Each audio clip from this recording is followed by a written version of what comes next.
just stand for a little bit. I'm standing because I represent a new generation of presidential candidates that can stand on their feet.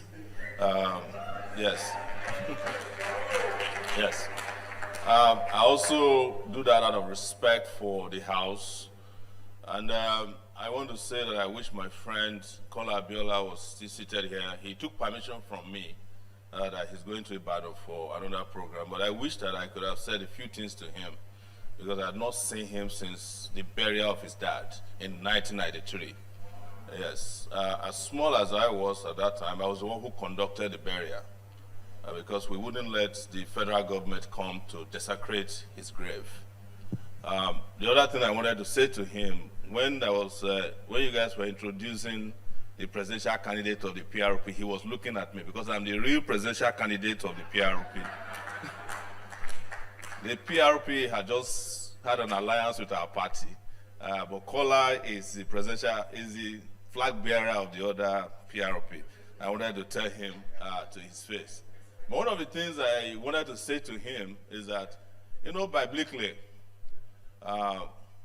there have been characters that have come and gone. My middle name is Stephen, and I wanted to reject it when I was growing up. But our parents in Yoruba land, when they name you something, it has something in the future for you. And I remember when I was reading the Bible, Stephen was stoned to death. It was the first martyr at that time because he condemned the killing of Christ by the Jewish council. And that's exactly what I did for Abiola. I was almost killed because I condemned the annulment of the June 12th election with my life. And I wanted him to know that as well. But the more important thing about leadership from the biblical standpoint and the position of Jesus Christ is found in the book of Matthew 20, right? And I think it's verse 25 to 28. And it described that leadership is about service. And Nigerian leaders don't serve people. That is why you can't find a Christian leader or a Christ-like leader in Nigeria. And earlier, somebody was also speaking here, and I think it was Pastor Egodaro, who is a good friend of mine. But most people don't know this, but we are online friends. We are always interviewing each other. And I honestly love him because he's one of those pastors you meet who is, down to earth and very plain about leadership in Nigeria. He's not goofy. He's not trying to tell you what he knows. He wants to learn from everybody, And I'm not saying it because you are here. This is my own personal experience with you. When I was invited here by Professor Bolaji Akinyemi, I told him that I would not come. The reason was that I'd already seen him adopt a candidate online. And I said, if you have already made up your mind as to the candidate, why are you inviting me? He said, no, you have no idea. This is not our making. The person who might be candidate is going to be somebody chosen by God. Yes. I am not saying that I'm the person chosen by God. But if you look at the book of Samuel, Israelites at the time started bothering God and Samuel. We want a new king. Give us a new king. And it was the first time God was humble towards men. Say if that's what you want, go and get it. And then Samuel warned them. First Samuel, book of First Samuel. He said, this king that you are going to get, he will turn your daughters into perfumes, Olosho. He will turn your sons into slaves. So they said they don't want hair. I'm saying this to warn Christendom in Nigeria. That the king that you have chosen upon us may not be the one that God chose. And you should temper your arrogance. If you believe in God, let God choose his own king over his people. Don't go and meet in any Kaduna or Kano, because God does not have a location when he wants to take his own decisions. Yes. Can the house hear me? Because Christian leaders have been choosing leaders for this country for a long time. They've chosen some of the worst characters for us. Muslim leaders have chosen kings for us in this country. They've chosen some of the worst characters for us. To the point that the God you all serve has decided to be humble. Take a back seat. Because he said to you, you will see what will happen to you. Maybe you want a king, you will get it. And that's how we came about some of the kings we have had in Nigeria over the years. That is the reason I came here today. For the first time, to preach to you. Most of you don't know I'm a Christian.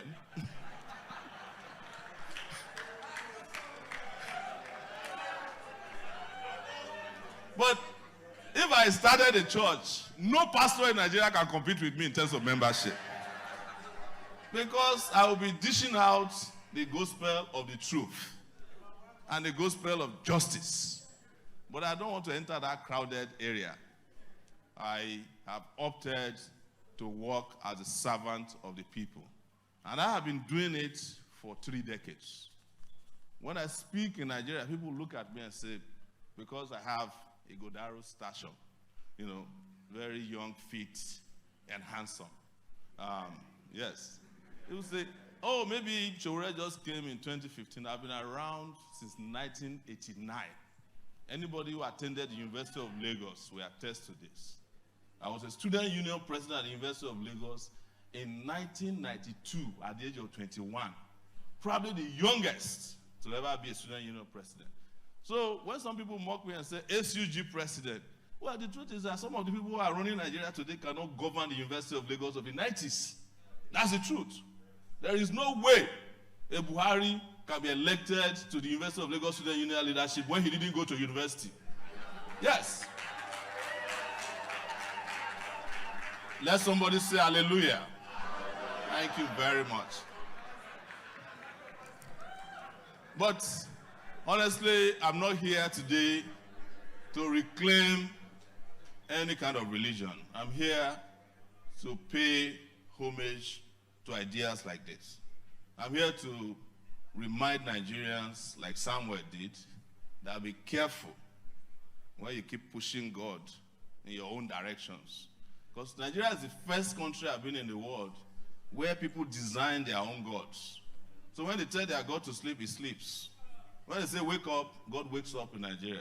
When they say God, look the other way during corruption, the God will look the other way during corruption. Say God, attend our wedding, God will be there. That is not God. That is human desire that they present to us as God. And I have covered religious leaders in Nigeria exhaustively. And I'm aware that they don't like me. But if I'm liked, then my middle name will be useless, Stephen. It's the truth. Because Stephen is the first archdeacon in the Bible. I'm here to speak the truth to the people of Nigeria. That leadership that we seek, which must come in 2023, this year, is the type of leadership that we've never seen before. It has to be a leadership of sacrifice, of humility, of honesty. It's not a leadership of a Christian or Muslim cabal. That is what took us here. Yes, the Christians did very well under Jonathan. I'm not afraid to say it. One of your pastors even had a private jet that was being used to carry money to South Africa to buy weapons. Yes. If the truth will kill them, let it kill them. The churches were doing very well. Then Buhari came, the mosques are doing very well. But the question is, are Nigerians doing very well? No. So don't be part of those people who want to vote for somebody because they're Christian. No. Because Jesus Christ himself was not a Christian. In fact, the apostolic history we know today came after the death of Christ and Paul. It was then that they started organizing around Christianity. You must elect somebody with character. That's number one. It doesn't matter whether he's Christian, Babalawo, Muslim, or he has no religion. You must elect somebody who understands the essence of leadership and has passion for the growth and development of this country, not those who have participated in destroying Nigeria. You must elect somebody for the first time. And I want to say this categorically, if possible, that Nigeria is older than, not somebody who's older than Nigeria. I don't hate old people. I just hate old ideas. Yes. When I walked in, I met the general speaking up here. And I almost said, did he know me before? Because he was talking about a president that can operate iPhone. I have 4 iPhones. Yes.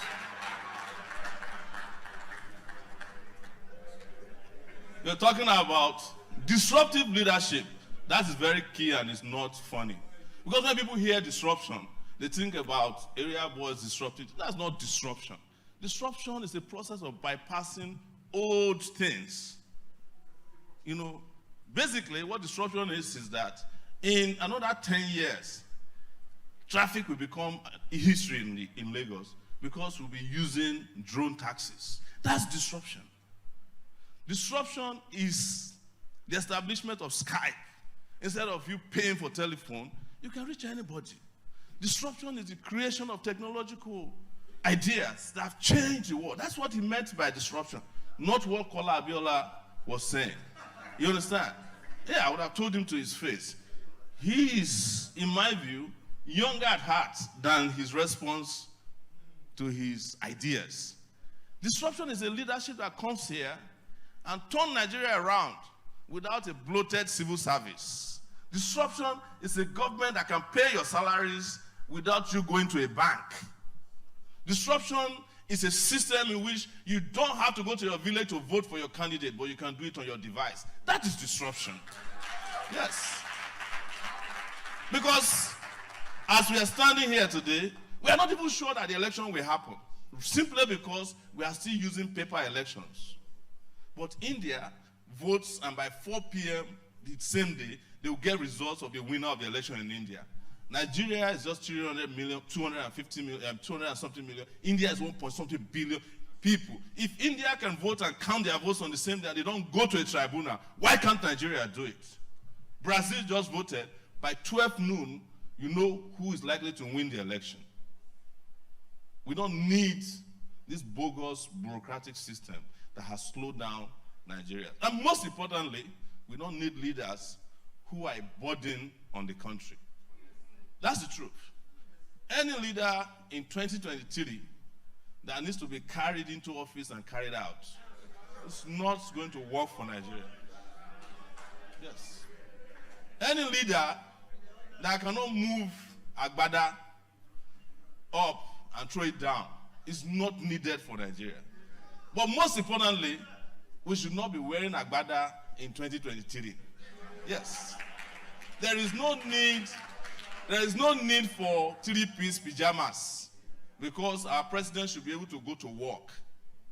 And if you are wearing Agbada, something might hold it back. You know, and I'm not saying that we must wear suits. Even if it is bante, which our parents used to wear, so that they can get to farm and come back on time, we should wear it. But what I'm saying is not the clothing. Again, it comes to character, it comes to capacity, it comes to capability. It comes to exposure, it comes to education, right? A lot of our co-contestants today don't even know where they went to school. Some of them because they are forgotten, or some of them, they deliberately did not know. You know how you wipe out your history so that nobody can find it? But history is like money. It always has a paper trail. That's how we found out that some of them, like Pastor Igodaro stylishly reflected, may not know their parents, you know? And some of them also know their parents, but they haven't done anything to make life great for their parents. But I know if I stay here till between now and tomorrow, you will not be satisfied with what we have to say. We've had so many of these town hall meetings, but we haven't been able to resolve Nigeria's problem. Because Nigeria's problem has been made so complex because our leaders don't even understand the meaning of complexity. So their own response towards any problem or any solution to any problem is to throw more complexity towards it. But we're saying that the little we know about governance, by studying in a class, by participating in governance, by experiencing it, and seeing about 30 countries around the world, governance in Nigeria is not rocket science, as they made you believe. It is not rocket science to construct a road that you have paid for from Lagos to Ibadan. It doesn't have to last 30 years. I came to Lagos in 1987. The Lagos-Ibadan highway had been under construction since I arrived. It has not been completed. It's 2023. I mean, that's not rocket science. But it is up to our people. And I mean it. And I'll wrap up here because I know you might have questions and I also have to run. It's up to us. As I mentioned earlier, let's be careful when we are making the next line of decisions, not to bypass salvation, in a hurry to grab grace. Yes, because that is what is killing Christianity in Nigeria today. Nobody wants to work for anything. It's all about grace, grace, grace. But ultimately, even when you have grace, you will still need salvation. It's a lazy, and I'll say it for pastors to know, the idea of grace can be a very lazy attitude towards elevation to salvation. Because ultimately, where do you want to go? You're going to go to heaven. That's the pursuit of every Christian. The grace is abundant on the way to it. But you have to toe the path of salvation. You can get grace because God is always gracious. He'll give you plenty of long line. But you can get the grace, and on the final day of judgment, he'll say, well, I've given you everything, but you didn't walk towards salvation. And if you don't walk towards salvation, you can't be saved. Let everybody say hallelujah. Thank you very much. So, thank you very much, Dr. Akiyemi. So most people don't know how I met Dr. Akiyemi. There are two Bolaji Akiyemis in Nigeria. One of them, very older Akiyemi, and is a writer. He too is a writer. How I found out about him was recent, and I'm confessing this. He was writing on Sahara reporters. This is not something you should be saying publicly. And I published him. And I got a letter from the person who called himself the real Bolaji Akiyemi, that somebody is plagiarizing his name or has adopted his name wrongly to be writing articles against the government. And the government wants to grab him. And he believes that it is a conspiracy that I concocted. I said, you can't be the only Bolaji Akiyemi in Nigeria. The only family that I know doesn't exist aside my own is Sowore, but I know a lot of Akiyemis. And I told him to sue me while I go look for the Bolaji Akiyemi. Yes. Before he could sue me, I was able to produce a more magnificent, better, more intelligent Bolaji Akiyemi. And I'm not lying. And I told him the first time I met him, I was actually afraid that he might be using a pseudonym. But this one is bigger and better. Thank you very much.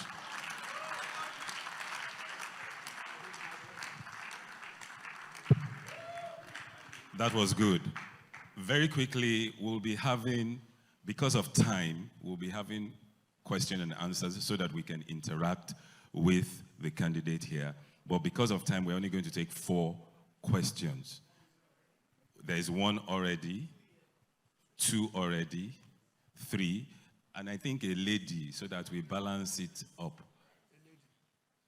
Okay, I'll just increase it to 5 because we have an elder there.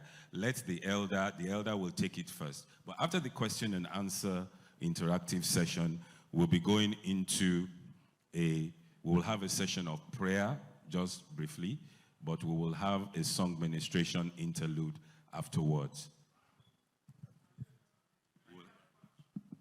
We'll have a song ministration interlude afterwards. So without much ado, please, sir, because let's respect the elders, let him start first. Your Excellency, our amiable presidential candidate, it's a privilege listening to you. I've seen you around on the pages of newspapers and on the social media, but I'm even more impressed as I can see you and listen to you. Now, I have a major concern. And the concern is this. As you can see from the program we have a crowded list of presidential candidates. And all I know is that even if previous presidential elections were Tea parties, the 2023 election is not going to be won. And if there is an election that we can call a matter of life and death, this is the one. And so we're here to talk about the one man. From all indications, we have a very clear idea about the one man. Unmistakably, we know we have several of them, if not many. Unfortunately, in a democracy, it must be one. My question is, since it is going to be only one out of this crowded list, the others that are also equally qualified, what role will they play to ensure the emergence of the real one man? Thank you. Thank you. All protocols duly observed, sir. Sir, when you were talking, jocularly though, you kind of condemned the use of agbada, jocularly. But if there is anything I have observed about developed nations of the world, no nation had ever developed without paying close attention to their cultures, traditions, and language. No nation has ever developed without meaningful contribution of their culture, traditions, and language. These three are fast evaporating in Nigeria.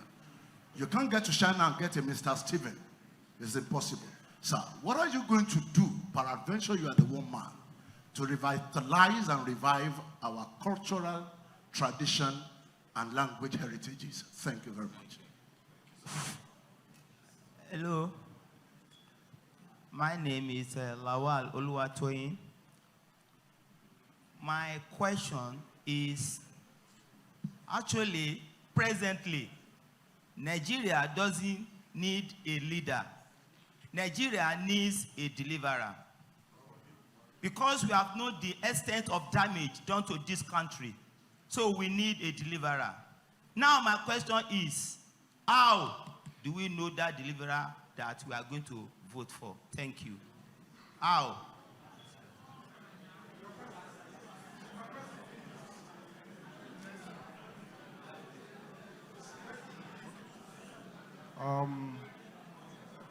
All protocols observed. I am privileged. Please, one house, please. I'm privileged to stand before our presidential candidates, and I want to appreciate the convener. The question I want to ask is, how can Nigeria move from a consumer nation to a productive nation? Dr. Bolaji Akiyemi, my pastor, was saying that we seem to be lazy.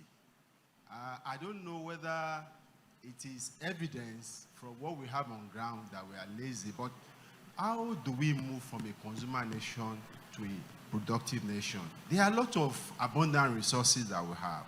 We have a lot of graduates that are looking for jobs, yet we cannot feed ourselves conveniently. We cannot clothe ourselves conveniently. We cannot do so many things for ourselves. In your own way, sir, how do we move?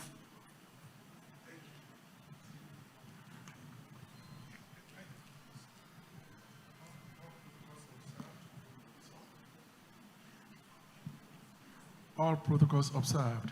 I'm Remy Folorunso. I'm so happy that Dr. Akiyemi and my good brother, Itua, they are working together.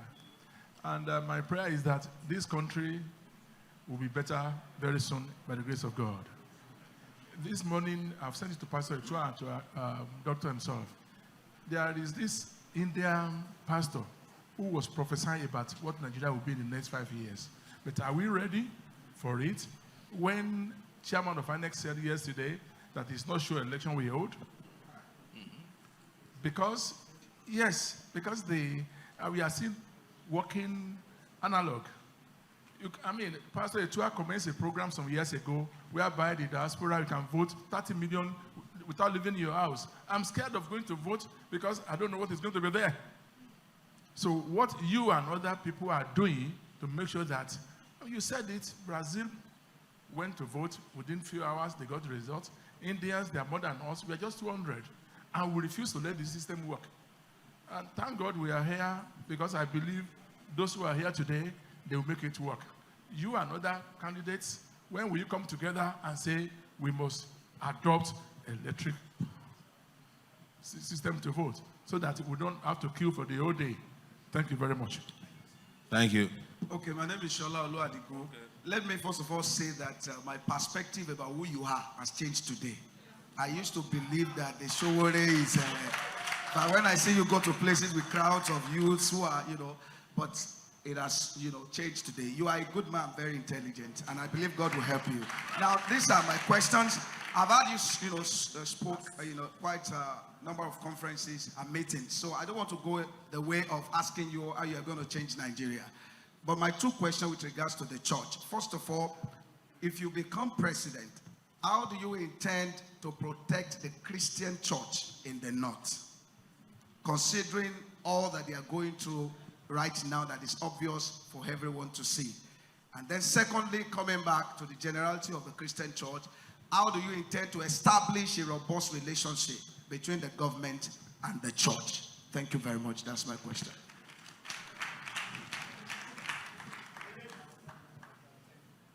All right. I want to stand on what he just said. He said that his perspective about you changed. Honestly, when they called you, I was shouting, "Violence Pro Max." Because you are different from what I know and I've seen about you. So my perspective has also changed about you from today. And then you want to become the president of Nigeria.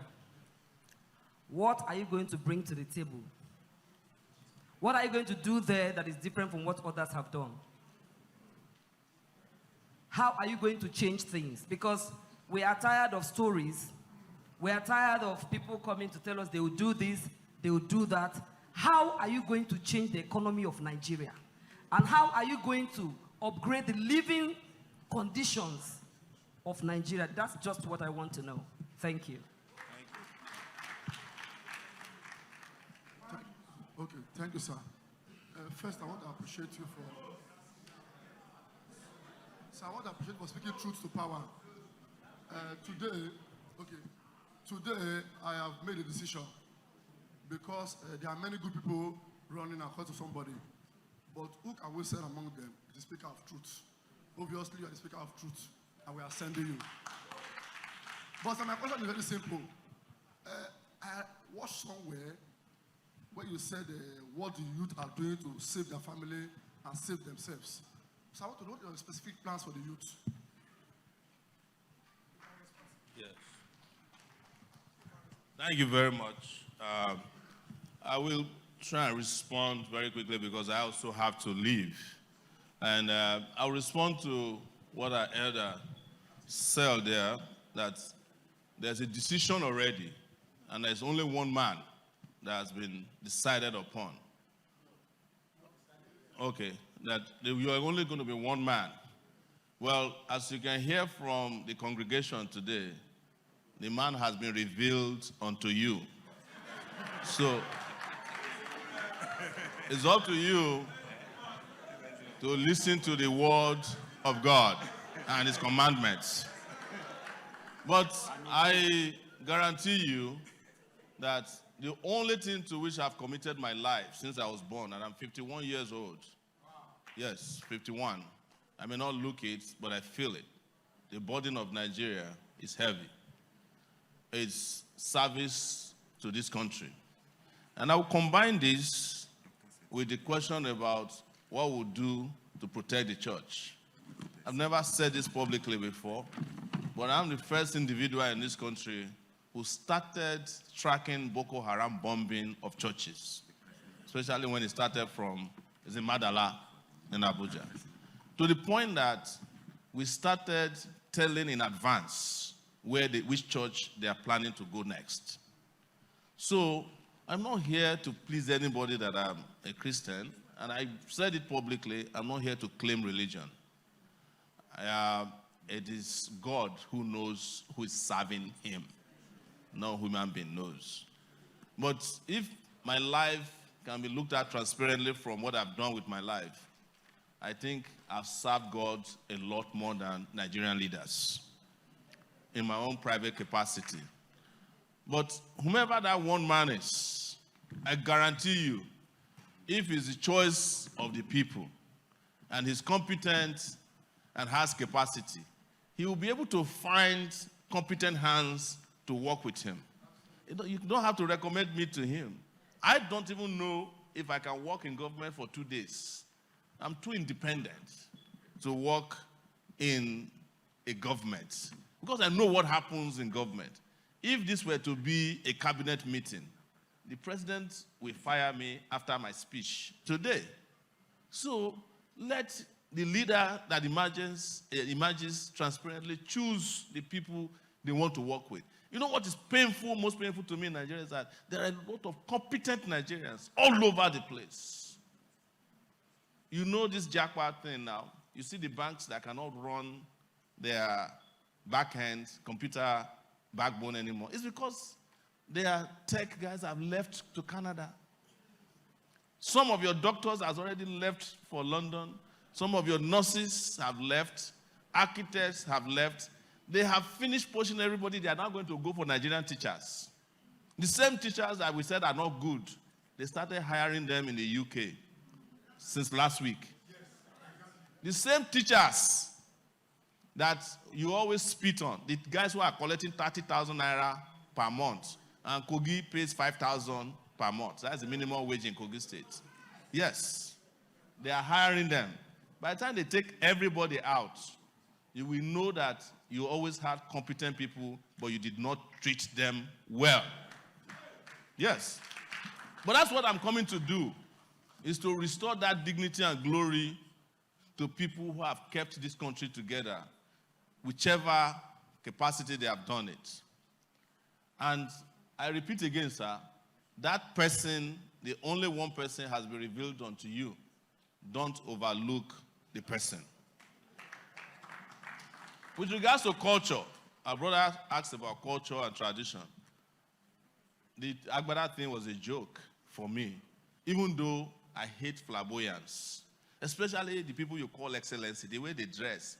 You know, when you have people have nothing upstairs and they are dressing big, it annoys me. You know, I wish there's a law that says that if you are wearing Agbada, you must have something upstairs. So that when we see somebody wearing Agbada, we know that they are respectable people. But the bigger the Agbada in this country, the more useless they are. That's why I was condemning Agbada from the point of symbolism, not from the point of culture.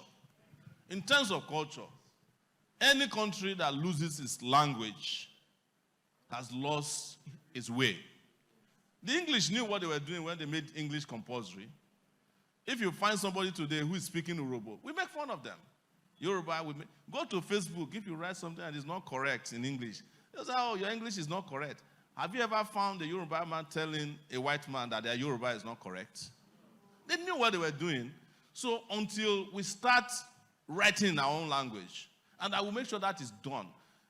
The crime that was committed against culture started when our parents started penalizing people who speak vernacular. Did you not go to a school where they say vernacular speaking is totally prohibited? What is the meaning of vernacular? Your culture.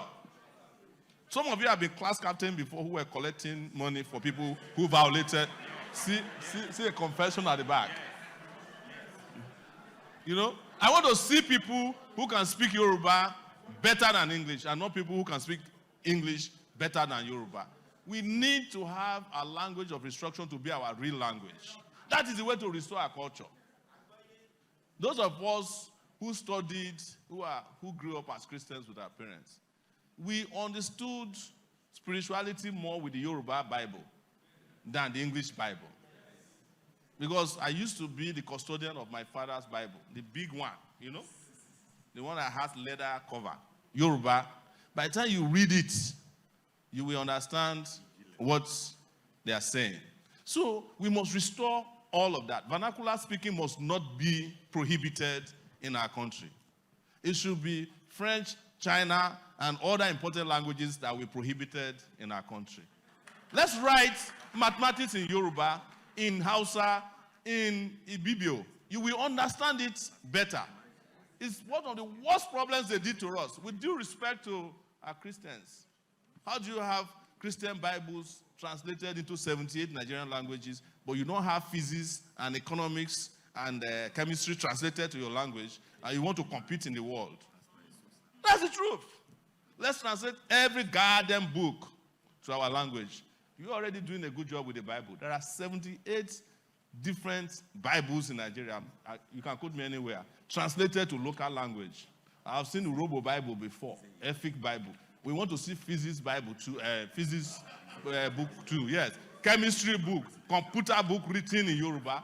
We will be able to compete with, you can believe in God and also progress in life. Are you getting my point?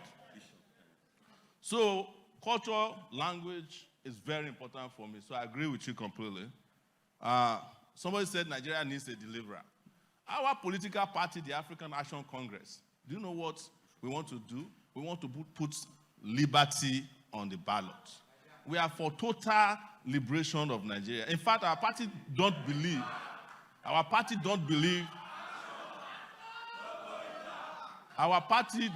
that, we don't believe in the white man independence. We are gunning for brand new independence for Nigeria. It is the reason why I have spoken openly, and I've said it.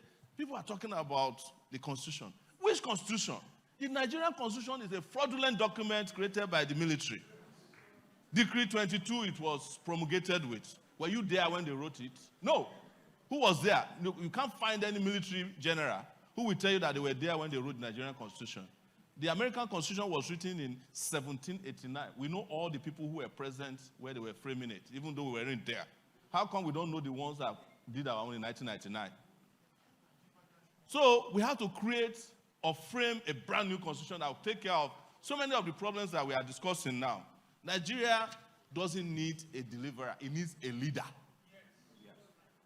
Nobody can deliver anybody. It's you people that will deliver yourselves. Yes.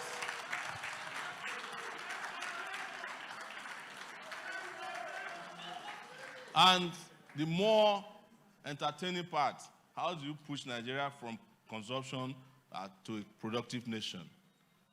It's very simple, right? Produce, produce, and produce. But before you can produce anything out of Nigeria, you must have electricity. Otherwise, you can't produce anything. There is no nation in the world that had an industrial revolution without industrial scale power source. It was the steam engine that revolutionized the movement of persons around the world, the steam engine. Of course, accompanied with the Maxim gun, with which they shot anybody who stood in their way. Some people said it also was accompanied by the Bible and the Quran, but don't quote me anywhere on that. Elections. Our elections here, they are not elections. These are sham elections. By now, if you can transact businesses with your cell phone that involves your life-saving money, why can't you vote in one single election in a year? Why should I have to travel to Ondo State to go and vote for myself when I could have done it on my cell phone? And by 12 noon, everybody will know transparently who has won the election. And you can eliminate all the judges, including the Supreme Court, from imposing on you candidates who did not participate in the election, like in Imo State, as your governor. Because it will be transparently clear. But you know the reason they don't want simple straightforward election is that the so-called front runners cannot win class elections in Nigeria of today. They know it. The people who are afraid to do common debate, they know they can't win election. Yes. The ones who are calling town hall meeting, blah, blah, blue, no, they can't win elections. They know it. They know that if the system is digitalized, the digitalization of the system will also retire non-digital brains from the system. They know it. It's the reason why they don't want transparent elections, but you can force it on them. I have said it, and I'll say it again. We can say very nice things, we can pray, we can fast, but until we put our feet on the ground, these people will continue to take us for granted. That is to say, a revolution is looming. And it will happen so fast, it will not be televised. I'm telling you this now. And the question again about protecting the church in the north. Listen, you are thinking about the church in the north. What about the mosque in the north as well? Everybody in the north is in trouble. When they finished with the churches bombing in the mid-2005 and when Boko Haram started, 2009, 2010, they started going, some Muslims were happy. Oh, it's churches, it doesn't concern us. But when they finished with the churches, they went to the mosque. So everyone, whether you are Muslim or Christian, needs protection. Whether you are animist, as long as you are a citizen of this country, the job of the president must be to protect you. But there will be special protection for me as a president for areas that are vulnerable. I know where the churches are, that before they can gather together, they must have an army surround their building. In places like Adamawa, Plateau, Benue, Katsina, I went to Gombe in 2018 and discovered that there are probably almost 60 to 70% people in Gombe are Christians. It's the same thing with Kebbi. When a Christian traditional ruler was dethroned, was not allowed to become, the rightful owner of his position in Gombe, I fought for it and restored him to the position. I met him in what's this hotel, the big hotel in Abuja one day, and he said to me, Mr. Sowore, I've never met you before, but you are the one who made it possible for me to become the leader of my people. I said, how? He said, through Sahara Reporters. Yes, everybody in this country is in need of protection. What about our schools? The schools from which they are abducting 70 kids, don't they need protection as well? We need to protect everybody, regardless of their faith, their ethnic background, their sex, or their interest in the country. Everybody is in need of protection.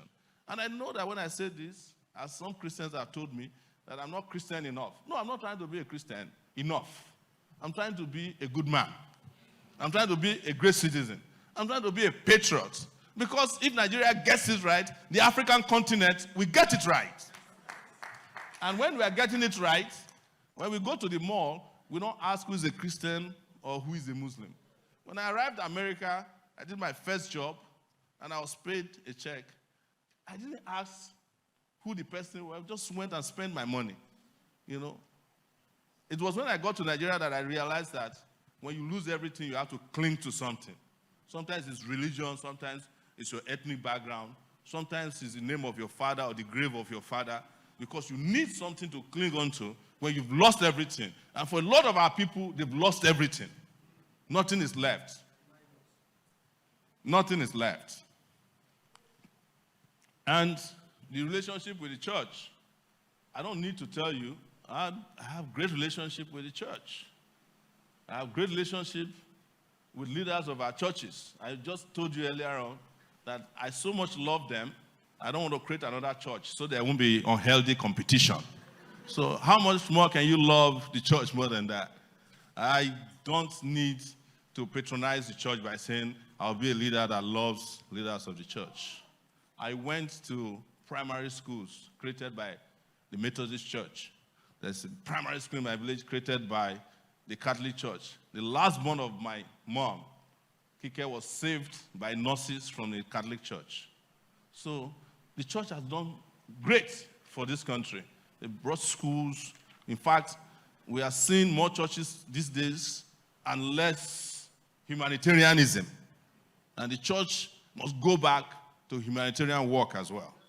We are challenging the church to do that, so that you can create more schools, create more hospitals, and create great places that make people live long. Because without knowing it, we're saying, well, we want to go to heaven. How about if this is the heaven that you have been wanting to go to? And which other heaven can be better than this place, where you have iron ore, crude oil, sorghum, everything? Which other heaven could be better than that? Nigeria is heaven, but your leaders made it hell. The only solution to making it heaven again is to send those leaders to hell. Yes.